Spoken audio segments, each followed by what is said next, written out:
attention to this security camera footage from the Riverside Transit Station. Two transit officers are doing their routine night patrol when they discover something absolutely chilling on the platform. Watch closely as they approach what appears to be a hospital stretcher, positioned perfectly on the yellow safety line. There's a woman strapped to it, completely alone, in the middle of an empty train station at 1 in the morning. No ambulance, no medical personnel, no explanation. One officer radios for help while the other checks for a pulse. In just 5 minutes, this woman's condition will change in a way that defies everything doctors thought they knew. And what investigators would discover about how she got there would unravel one of the most twisted medical conspiracies in recent history. You know that moment when you're walking through a subway station late at night and everything just feels off? The fluorescent lights buzzing overhead, the echo of your footsteps, the emptiness that makes you walk just a little bit faster. For transit officers Miguel Torres and Brandon Hayes, working the graveyard shift had become second nature. They'd seen it all. Drunk passengers, medical emergencies, the occasional sleepwalker who'd wandered down to the tracks, but nothing could have prepared them for what they'd find on the night of August 6th, 2017. Riverside Transit Station serves the western corridor of Portland, Oregon. It's not the busiest station in the system, but it handles decent traffic during the day, commuters heading downtown, students catching the train to the university, tourists exploring the city. By midnight, though, the place becomes a ghost town. The last train had rolled through at 11:47 p.m. The next one wasn't due until 5:23 a.m. In between, it was just Torres and Hayes, walking the platforms, checking the exits, making sure everything was secure. They'd been partners for almost 3 years by that point. Torres was the veteran, 15 years on the transit force, seen everything twice. Hayes was younger, still had that eagerness that comes with wanting to prove yourself. They had a rhythm, a routine. Check the north platform, walk through the tunnels, check the south platform, hit the restrooms and ticketing area, grab coffee from the vending machine, repeat. Boring? Absolutely. But that's exactly how they liked it. August 6th started like any other night. They clocked in at 11 p.m., did their first sweep, everything normal. The temperature had dropped to a comfortable 68 degrees after a scorcher of a day. A few stragglers catching the last trains home, nothing unusual. By midnight, the station was theirs. At 12:43 a.m., Torres and Hayes were finishing their second sweep of the north platform when Hayes spotted something that made him stop dead in his tracks. "Miguel," he said, his voice tight. "You seeing what I'm seeing?" Torres followed his partner's gaze and felt his stomach drop. There, about 50 feet ahead, sitting perfectly between the yellow safety line and the platform edge, was a hospital stretcher. And it wasn't empty. A woman lay strapped to it, dressed in a white hospital gown, completely motionless. "What the hell?" Torres muttered, already reaching for his radio. They both broke into a jog, their boots echoing across the empty platform. As they got closer, the scene became even more surreal. The stretcher was clean, professional-looking, the kind you'd see in any hospital corridor. The woman appeared to be in her early 30s, with dark blonde hair pulled back from her face. Her skin had an unnatural pallor under the harsh station lights. The restraints across her chest and legs were properly fastened. She looked exactly like a patient being transported between facilities, except there was no one transporting her. Hayes knelt beside the stretcher, pressing 2 fingers against the woman's neck. "I've got a pulse," he said, slow but steady. "She's breathing." Torres was already on his radio. "Dispatch, this is Unit 47 at Riverside Station. We have a medical emergency on the north platform. Unresponsive female, approximately early 30s, on a hospital stretcher, requesting immediate medical response." "Copy that, Unit 47. Ambulance is en route. ETA, 12 minutes. 12 minutes felt like 12 hours. Torres pulled out his flashlight, examining the area around the stretcher. No belongings, no medical bags, no IV stand, just the stretcher itself, sitting there like someone had carefully positioned it and walked away. The platform was spotless otherwise. Not a single footprint in the thin layer of dust that accumulated on the less trafficked areas. "This doesn't make any sense," Hayes said, standing up and looking around. "How did she get here? Where's the ambulance crew?"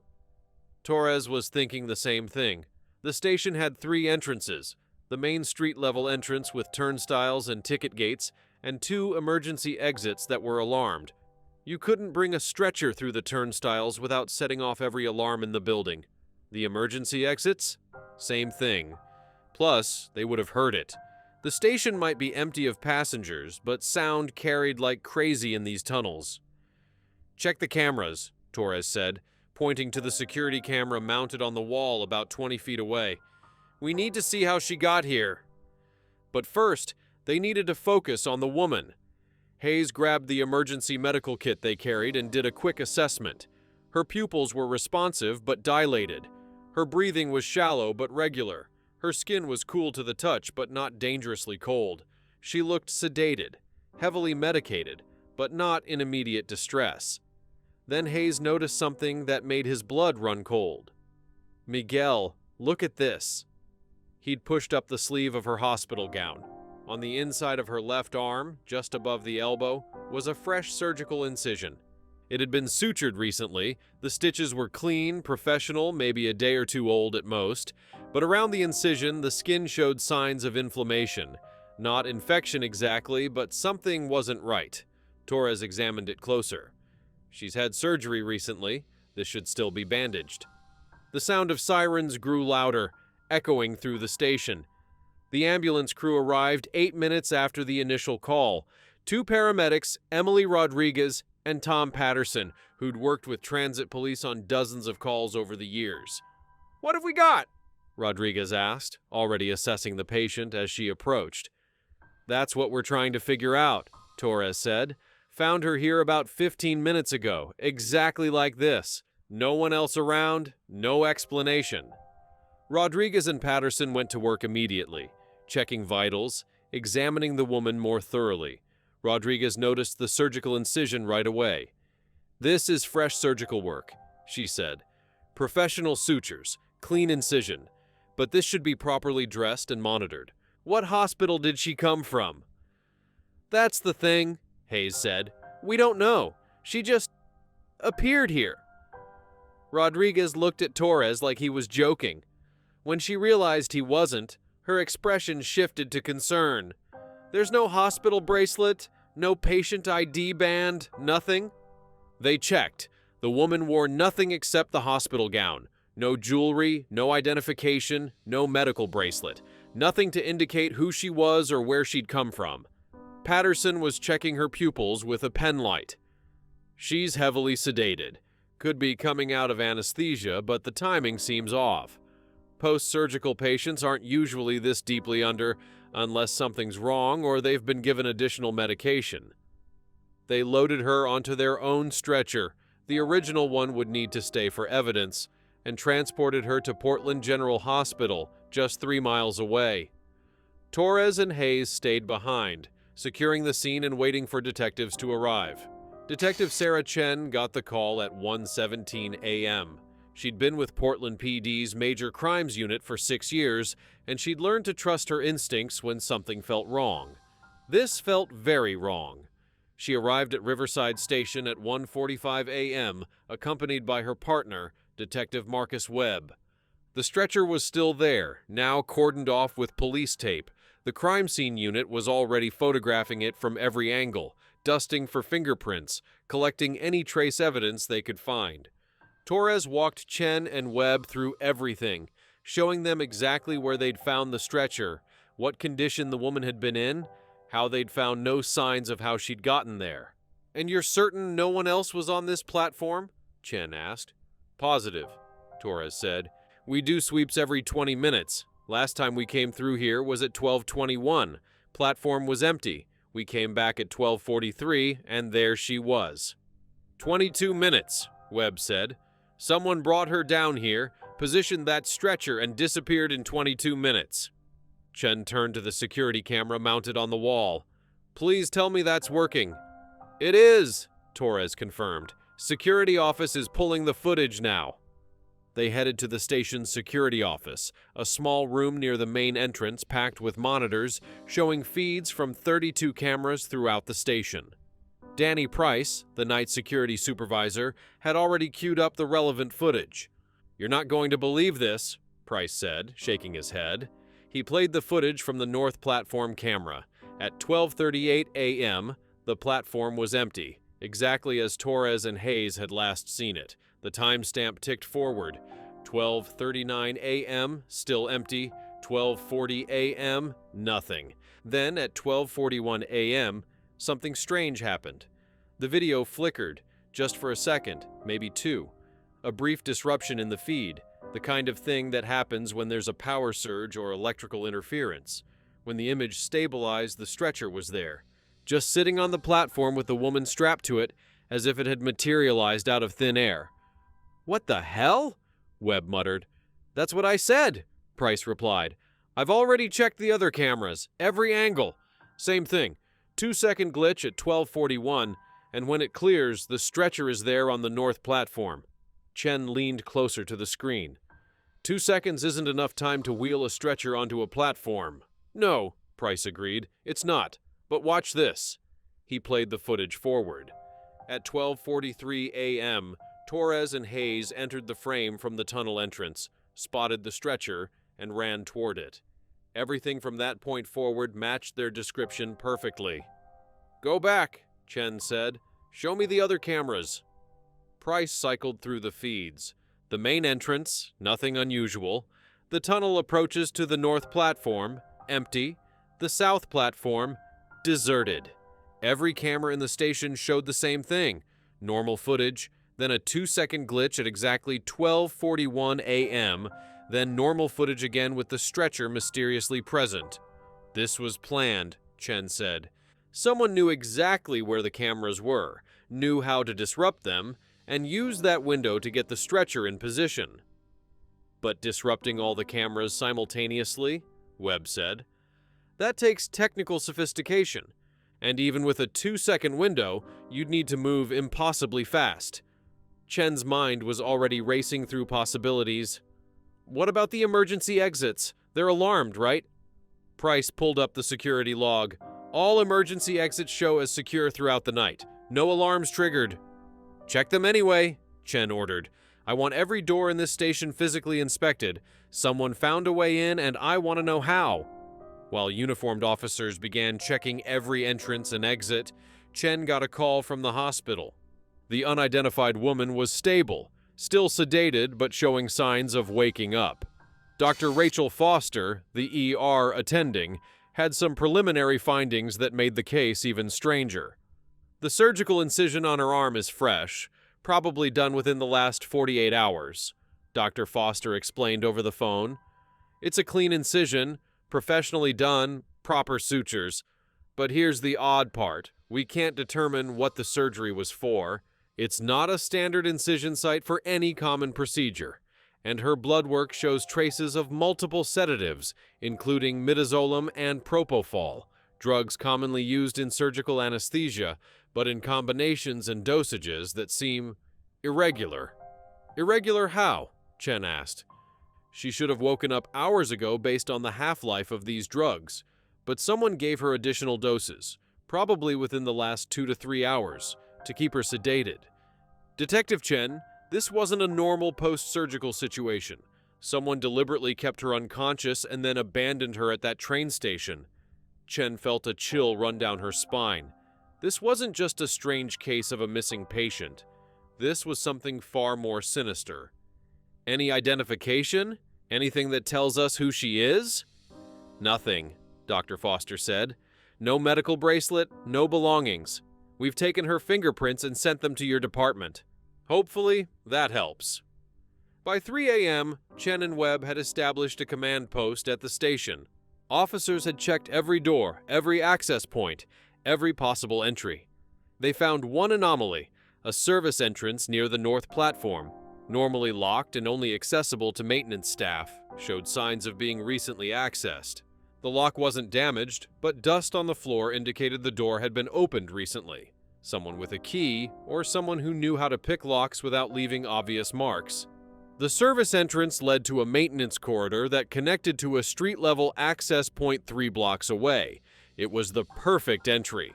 away from the main entrances, away from the heaviest camera coverage, and large enough to accommodate a stretcher. "This is how they got in," Webb said, examining the corridor. "Come in through the service entrance, use the maintenance corridor, get to the north platform, but the cameras were the problem," Chen finished. "They needed those cameras offline for just long enough to position the stretcher, which means we're looking for someone with technical knowledge and detailed familiarity with this station's layout." At 6:47 a.m., the fingerprint results came back. The unidentified woman was 29-year-old Jessica Lane Reynolds, a freelance graphic designer from Northeast Portland. She had no criminal record, no outstanding warrants, nothing that would explain why she'd ended up unconscious on a train station platform. Chen immediately sent officers to Reynolds' last known address, a small apartment in the Irvington neighborhood. The landlord let them in when Reynolds didn't answer. What they found raised even more questions. The apartment was neat, organized, lived in. Nothing appeared disturbed or out of place. Reynolds' laptop was on her desk, her phone charging on the nightstand. Her car was parked in the building's lot. In the kitchen, a calendar showed an appointment circled in red for August 4th, 2 days earlier. The notation read, St. Catherine's, Dr. Hendris, 9 a.m. Chen photographed the calendar entry and immediately started making calls. St. Catherine's Medical Center was a mid-sized hospital on the east side of Portland, well regarded, nothing that would raise red flags. She reached the hospital's patient records department and requested information on Jessica Reynolds. What she learned made everything click into a disturbing focus. Jessica Reynolds had been admitted to St. Catherine's on August 4th for an outpatient procedure, a minor surgical removal of a benign cyst on her left arm. The procedure was scheduled for 10 a.m., performed by Dr. Nathan Hendris, an experienced general surgeon. According to the records, the surgery was successful and Reynolds was released that same afternoon at 3:15 p.m., with post-operative instructions and a follow-up appointment scheduled for August 11th. That gave Hendris approximately 36 hours between her release and when she was found at the station, plenty of time for complications to develop and for him to panic. If she was released on August 4th, Webb said, what happened in the next 48 hours? And why would someone sedate her and dump her at a train station? Chen called St. Catherine's back and asked to speak with Dr. Hendris directly. The administrative coordinator put her through to his office. The call went straight to voicemail. She left a message and requested he call back immediately regarding a patient matter. Meanwhile, at Portland General, Jessica Reynolds was finally waking up. Dr. Foster called Chen at 9:23 a.m. with an update. She's conscious and responsive, but very confused, Dr. Foster reported. She knows her name, knows where she lives, but she has significant gaps in her memory. The last thing she clearly remembers is going into surgery at St. Catherine's on August 4th. Everything after that is fragmented. Bits and pieces, nothing coherent. Can I speak with her? Chen asked. Give us another hour to make sure she's stable, then yes. Chen used that hour to dig deeper into Dr. Nathan Hendris. On the surface, everything looked normal. Medical degree from Oregon Health and Science University, residency at UCSF, board certified in general surgery. He'd been practicing at St. Catherine's for 8 years. No malpractice suits, no disciplinary actions, seemingly an upstanding doctor with a clean record. But Chen had learned long ago that surface-level normal didn't mean everything was fine. She called St. Catherine's again and asked about Hendrix's schedule. Had he been at the hospital recently? Was he scheduled to work today? The coordinator checked. Dr. Hendris called in sick yesterday morning, August 5th. He's not scheduled to return until August 9th. Called in sick the day after performing surgery on Jessica Reynolds. The day before Reynolds ended up sedated and abandoned at a train station. Chen's instincts were screaming now. Something was very wrong with Dr. Nathan Hendris. At 10:30 a.m., Chen and Webb arrived at Portland General to interview Jessica Reynolds. She was sitting up in bed, looking pale and exhausted but alert. The confusion in her eyes was evident. Ms. Reynolds, I'm Detective Sarah Chen. This is Detective Marcus Webb. We're investigating what happened to you. Can you tell us what you remember? Jessica's voice was hoarse. I I remember going to St. Catherine's for my surgery. Dr. Hendrix was very nice, very professional. The nurses prepared me, and then I woke up in recovery. I felt groggy but okay. They checked my incision, gave me some pain medication, and released me that afternoon. Do you remember going home? Chen asked gently. Jessica nodded slowly. Yes. I took an Uber home around 3:30 in the afternoon on August 4th. I remember the rest of that day. Watching TV, eating something light for dinner, taking my pain medication and going to bed early. Then I remember waking up the next day, August 5th. My arm was hurting more than it should have been. And that evening, she trailed off, her brow furrowing in concentration. That evening, someone knocked on my door. I remember answering it. I think it was Dr. Hendrix, but everything after that is just fragments. I can't remember clearly, and then there's nothing until I woke up here. Do you know Dr. Hendrix personally? Had you seen him before your surgery? No, he was recommended by my primary care physician. I'd met him once for a consultation 2 weeks before the surgery, but that was it. Webb leaned forward. Ms. Reynolds, someone sedated you and left you at Riverside Transit Station early this morning. Do you have any idea why someone would do that? The color drained from Jessica's face. A train station? No, I don't understand. Why would anyone do that? Chen exchanged a look with Webb. Jessica Reynolds was a victim here, not a suspect, but she was also the key to understanding what had happened. And right now, the only common thread was Dr. Nathan Hendrix. Ms. Reynolds, we need to examine your apartment, see if we can find any clues about what happened after you got home from the hospital. Is that okay? Jessica nodded weakly. Yes, of course, anything to help figure this out. Chen left Webb at the hospital to continue the interview while she headed back to Jessica's apartment with a forensic team. What they found there would break the case wide open, but not in the way Chen expected. The forensic team spent 3 hours processing Jessica Reynolds' apartment. On first glance, nothing appeared out of place. But when you knew what to look for, the subtle signs of intrusion became clear. The door lock showed microscopic scratches consistent with lock-picking tools. The couch where Jessica remembered lying down had traces of blood. Not much, just tiny spots that had been inadequately cleaned. The kitchen trash contained empty vials and syringes hastily discarded. But it was what they found in the bathroom that changed everything. Behind the bathroom mirror, taped to the wall in a spot only visible when the mirror was removed, was a small USB drive. The forensic tech discovered it by accident when checking the medicine cabinet. Someone had hidden it there deliberately, carefully, in a location where it wouldn't be found unless you were specifically looking. Chen immediately took the drive back to the precinct. The digital forensics team analyzed it carefully, making sure it wasn't infected with malware before opening the contents. What they found on that drive was beyond disturbing. The drive contained video files, dozens of them, all recorded within the past 2 years. Each video showed a different person, always in the same setting. A clinical room with white walls, medical equipment visible in the background. The people in the videos were sedated, restrained to hospital beds, completely unconscious. And in every video, the same man appeared, wearing surgical scrubs and a mask, performing procedures on the sedated patients. The procedures weren't legitimate surgeries, they were experiments.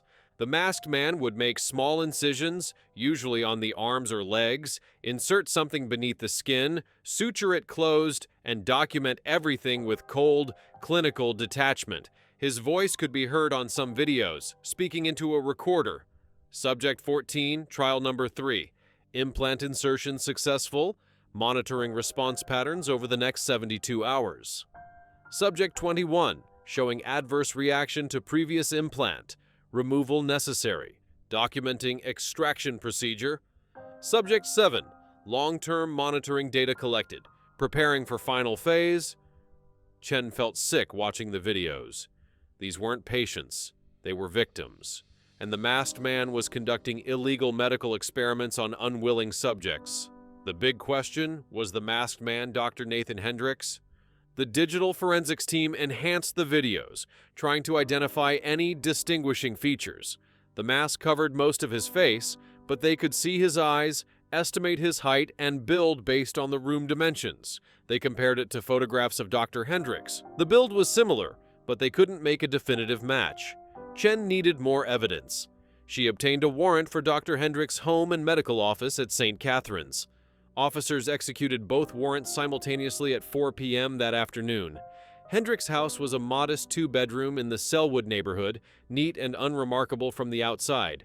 Inside, it was a different story. The basement had been converted into a makeshift medical lab. Examination table, surgical equipment, refrigerators containing medications and biological samples, filing cabinets full of handwritten notes documenting experiments. The notes were meticulous, disturbing in their clinical detachment. Hendricks had been selecting patients from his legitimate practice, people who came to him for minor procedures, and using their surgeries as cover to implant experimental devices. The devices were small biomonitors, designed to track physiological responses, hormone levels, neural activity. But these weren't approved medical devices. These were prototypes, untested, dangerous. And Hendricks had been implanting them without consent, without oversight, conducting human experiments in violation of every medical ethics standard that existed. The notes referenced 34 subjects over a 2-year period. Jessica Reynolds was subject 34, the most recent. Each subject had undergone a legitimate surgical procedure with Hendricks, and during that procedure, or shortly after, Hendricks would implant one of his devices and begin monitoring them. The monitoring required regular access to the subjects, which explained the home visits.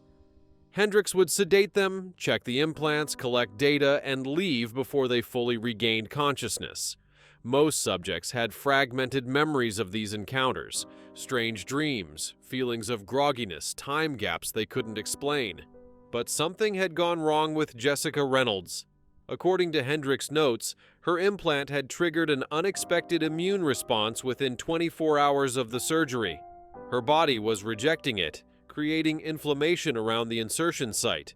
By the evening of August 5th, approximately 30 hours after her surgery, Hendricks realized he needed to remove it immediately to avoid serious complications.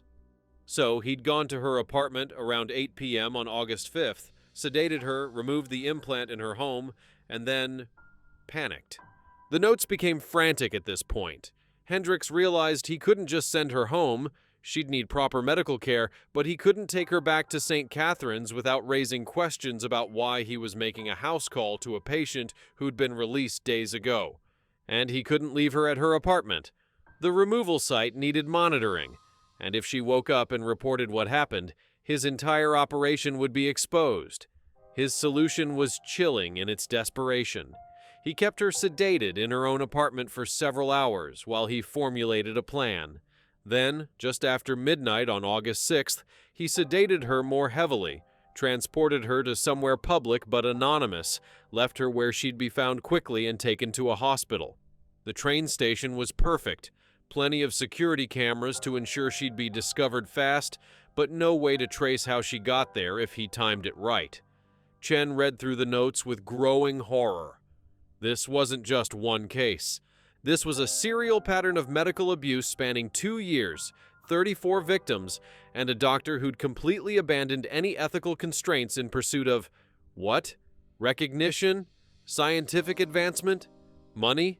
The notes referenced a private research company, NeuralSync Biotech, based in Seattle. Hendricks had been corresponding with them about his research, sending them data from his unauthorized experiments.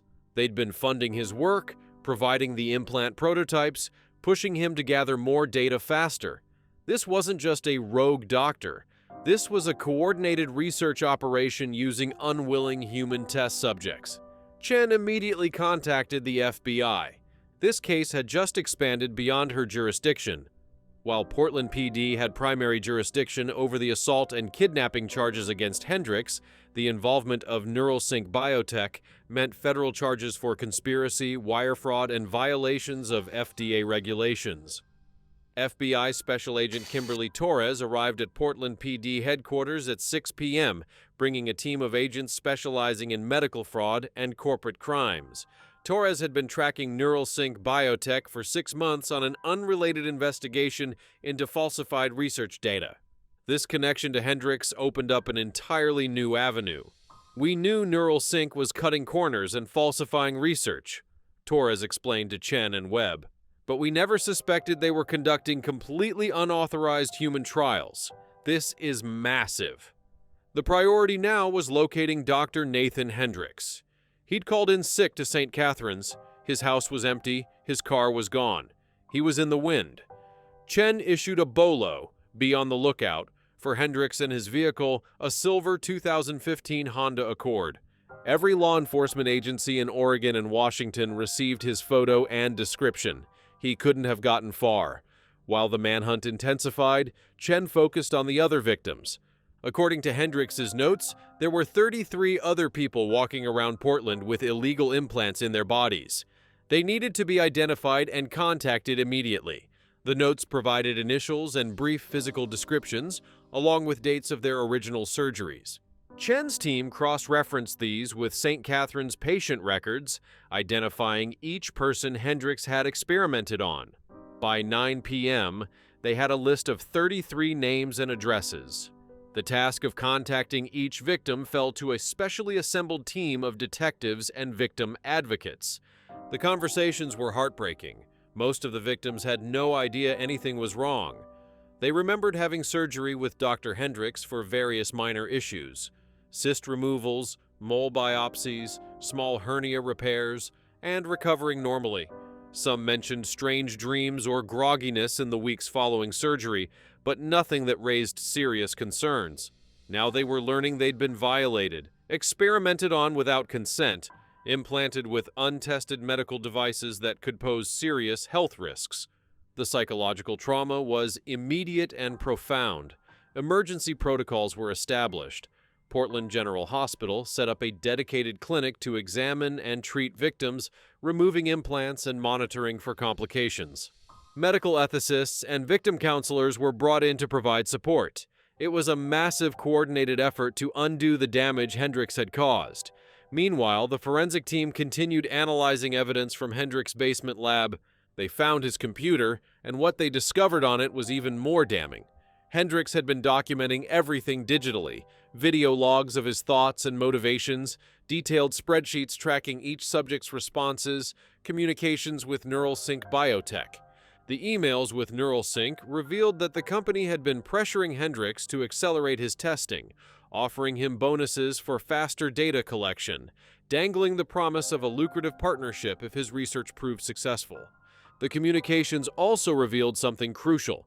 Hendris had expressed concerns about the ethics of his research multiple times, but NeuralSync's representatives, particularly a man named Trevor Blackstone, the company's chief research officer, had repeatedly assured him that what they were doing was technically legal in a gray area of medical research law, and that the potential benefits far outweighed any temporary discomfort to subjects. It was all lies, of course. What they were doing was completely illegal, a clear violation of informed consent laws and FDA regulations. But Hendris, blinded by ambition and the promise of professional success, had convinced himself he was pushing the boundaries of science rather than committing crimes. The video logs were particularly revealing. In one recorded 6 months earlier, Hendris spoke directly to the camera. "I know some people won't understand what I'm doing. They'll call it unethical, say I'm hurting people, but they don't see the bigger picture. The implants I'm testing could revolutionize how we monitor and treat neurological conditions. Early detection of strokes, seizures, even neurodegenerative diseases. We could save millions of lives. The subjects I'm working with are making a contribution to medical science, even if they don't know it. And I'm being careful.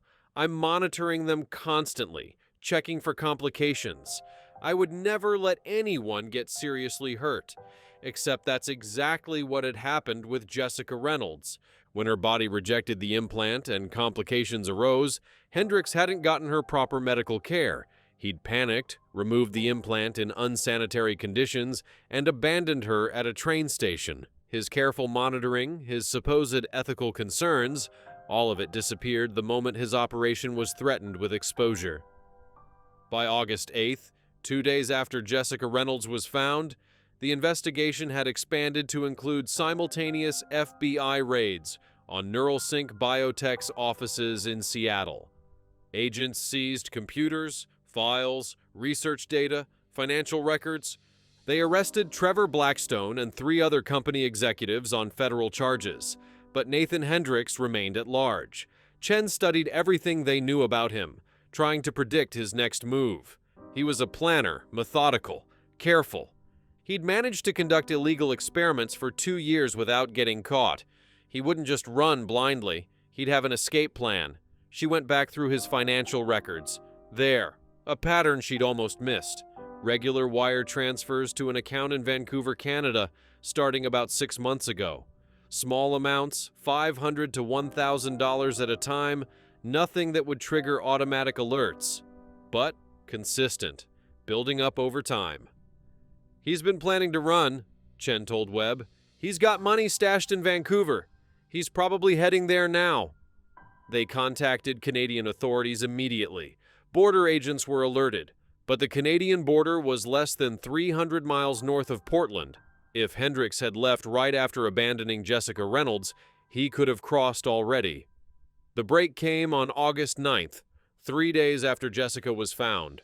A border agent in Blaine, Washington, reviewing crossing records from the previous days, noticed something odd. A silver Honda Accord matching Hendrix's vehicle description had crossed into Canada at 9:17 a.m. on August 6th, less than 9 hours after Jessica Reynolds was found at the train station. The vehicle was registered to a Michael Henderson, not Nathan Hendris. But when the agent pulled up the crossing photo, there was no doubt. It was Hendris, wearing glasses he normally didn't wear, and a baseball cap, but unmistakably him. Canadian authorities tracked the vehicle to Vancouver, where it had been abandoned in a shopping mall parking lot. Hendris had switched to a different vehicle or transportation method. The trail went cold again. For the next week, it seemed like Hendris had successfully disappeared. But his mistake was underestimating how much evidence he'd left behind and how determined investigators were to find him. The FBI's digital forensics team had been examining Hendris' computer and found encrypted files he thought he'd deleted. Among them were emails to a woman named Claire Morrison, someone Hendris had met through an online dating site 6 months earlier. The emails were personal, romantic, discussing a future together. Morrison lived in Victoria, British Columbia, just a short ferry ride from Vancouver. Chen and Webb coordinated with Canadian authorities. On August 17th, Royal Canadian Mounted Police officers surveilled Morrison's address in Victoria. At 6:43 p.m., Nathan Hendris emerged from the house, carrying grocery bags, looking casual and relaxed like he didn't have a care in the world. The RCMP officers moved in immediately, surrounding him before he could react. Hendris dropped the groceries and put his hands up, the color draining from his face as he realized his running was over. "I want a lawyer," were his first words. Nathan Hendris was extradited back to Oregon on August 25, 2017. The legal process was swift, the evidence against him was overwhelming, and his defense attorney knew it. The trial began on November 13, 2017, in Multnomah County Circuit Court. The prosecution, led by Assistant District Attorney Patricia Valdez, had spent 3 months building an airtight case. They had Hendris' own notes, his video logs, his communications with NeuralSync Biotech, testimony from 34 victims, and the physical evidence of the illegal implants. But it was the security footage from Riverside Transit Station that tied everything together in a way the jury couldn't ignore. Valdez played the footage in court, showing the empty platform at 12:40 a.m., the brief glitch at 12:41 a.m., and then the sudden appearance of the stretcher with Jessica Reynolds strapped to it. She explained how Hendris had used a portable signal jammer, found in his vehicle when it was recovered in Vancouver, to disrupt the security cameras for just long enough to wheel the stretcher onto the platform. "Ladies and gentlemen of the jury," Valdez said, pointing to the frozen frame of Jessica Reynolds lying unconscious on that stretcher, "this image represents the moment when Dr. Nathan Hendris made a choice. He'd already violated Ms. Reynolds' rights by implanting an illegal device in her body without consent. He'd already violated every ethical standard of his profession. But when complications arose, instead of seeking proper medical help for her, he made the conscious decision to drug her more heavily, transport her to a public location, and abandon her like she was a piece of evidence he needed to dispose of. The defense tried to argue that Hendris had been pressured by NeuralSync Biotech, that he genuinely believed his research would help people, that he'd never intended to harm anyone. But the prosecution's rebuttal was devastating. They brought in Dr. Margaret Chen, a medical ethicist from OHSU, who testified about the absolute requirement for informed consent in medical research. They showed the jury Hendrix's own notes, demonstrating how he deliberately concealed his experiments from his victims. They played portions of his video logs where he acknowledged the ethical problems with his work, but rationalized continuing anyway. And they brought Jessica Reynolds to the stand. She testified about the violation she felt, the trauma of waking up in a hospital with no memory of how she got there, the fear and confusion that still haunted her. She described the permanent nerve damage in her arm from the hasty, unsanitary removal of the implant. She spoke about the nightmares, the trust issues, the way she now second-guessed every medical interaction. "Dr. Hendris took something from me that I can never get back," Jessica said, her voice steady despite the tears in her eyes. "He took my ability to trust doctors, to feel safe in my own body. And he did it while I was unconscious, unable to defend myself or say no. That's not science. That's assault." Other victims testified as well. A young man who developed an infection from his implant. A woman who experienced seizures that doctors eventually traced to neural interference from the device. A college student who'd suffered months of unexplained pain before the implant was finally discovered and removed. The prosecution also presented evidence about the security footage that initially puzzled investigators. The forensic analysis showed that Hendris had brought a portable electromagnetic pulse device to the station, sophisticated enough to disrupt the cameras without permanently damaging them, giving him the window he needed to position Jessica's stretcher on the platform. This device, along with his detailed knowledge of the station's layout from previous reconnaissance visits, allowed him to execute his plan with the precision investigators had found so baffling. He didn't panic and make mistakes, Valdez argued in her closing statement. He planned this. Every step was calculated. The signal jammer for the cameras, the service entrance he'd scouted in advance, the timing between security sweeps, the public location where she'd be found quickly, but where the trail would go cold. This was a doctor who'd spent 2 years conducting illegal experiments in secret. He knew exactly how to cover his tracks. The trial lasted 3 weeks. The jury deliberated for just 4 hours. On December 4th, 2017, Nathan Hendris was found guilty on all 34 counts of assault, all 34 counts of performing medical procedures without consent, multiple counts of fraud, conspiracy, and 1 count of kidnapping for what he'd done to Jessica Reynolds. The sentencing hearing took place on January 19th, 2018. Judge Robert Martinez listened to impact statements from victims, heard from medical experts about the long-term consequences of Hendrix's actions, and reviewed the probation department's sentencing recommendation. When Judge Martinez finally spoke, his words were measured but firm. "Dr. Hendris, you were entrusted with the health and well-being of your patients. They came to you in vulnerable moments, placed their bodies and their trust in your hands, and you violated that trust in the most profound way imaginable. You conducted experiments on human beings without their knowledge or consent. You implanted devices in their bodies that they never agreed to. And when complications arose, instead of prioritizing your patient's welfare, you prioritized covering up your crimes." Judge Martinez sentenced Hendris to 28 years in prison, with no possibility of parole before serving at least 20 years. The NeuralSync Biotech case moved through federal court simultaneously. Trevor Blackstone and the 3 other executives were convicted on multiple federal charges, including conspiracy to commit fraud, violations of FDA regulations, and wire fraud. They received sentences ranging from 12 to 18 years in federal prison. The company itself was dissolved, its assets seized and used to compensate victims. The FDA launched a comprehensive investigation into similar unauthorized research, leading to significant reforms in oversight of medical research and clinical trials.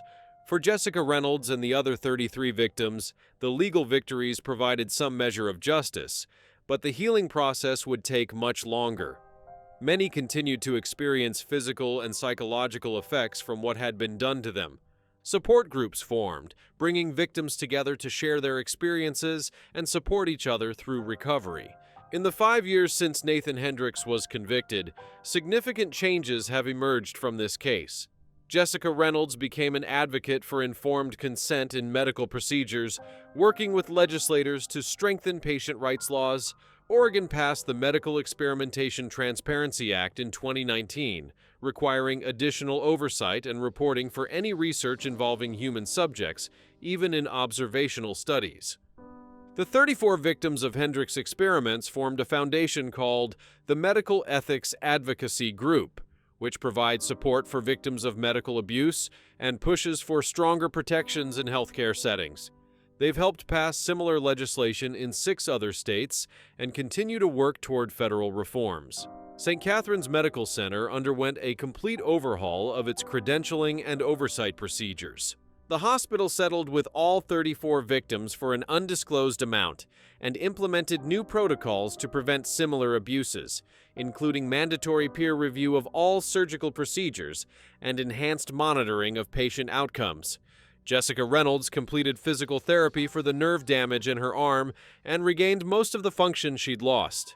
The psychological scars took longer to heal, but with counseling and support from other victims, she slowly rebuilt her ability to trust. She returned to her graphic design work and became a speaker at medical schools, sharing her story to remind future doctors about the critical importance of ethics and informed consent. "What happened to me was a violation at the deepest level," Jessica said in a 2022 interview. "But I refuse to let it define me. I refuse to let Nathan Hendris take anything else from me. By speaking out, by advocating for change, I took back my power. And I hope that by sharing my story, I can help prevent this from happening to anyone else."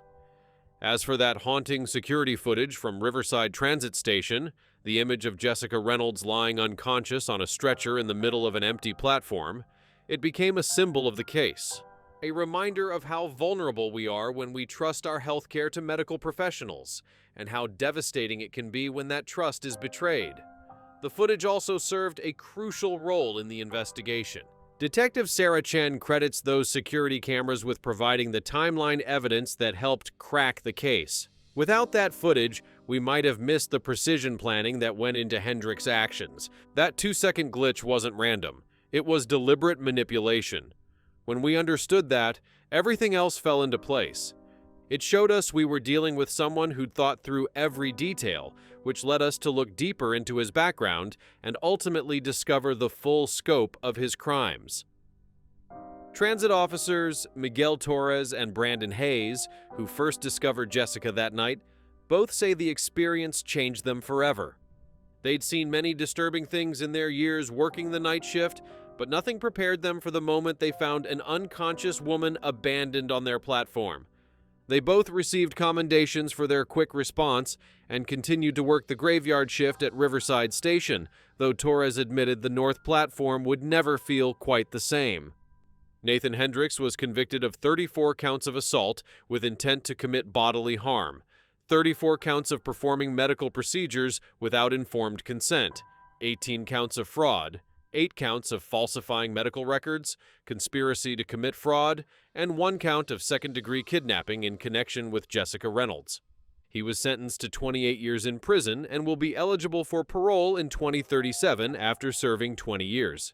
Trevor Blackstone and the NeuralSync Biotech executives were convicted on federal charges including conspiracy to defraud the United States, multiple violations of FDA regulations regarding human research, wire fraud, and racketeering. They received sentences ranging from 12 to 18 years in federal prison. Today, Jessica Reynolds is 36 years old. She's married, owns a successful graphic design business, and continues her advocacy work. The scar on her arm serves as a permanent reminder of what happened, but she views it differently now. not as a mark of victimization, but as evidence of survival.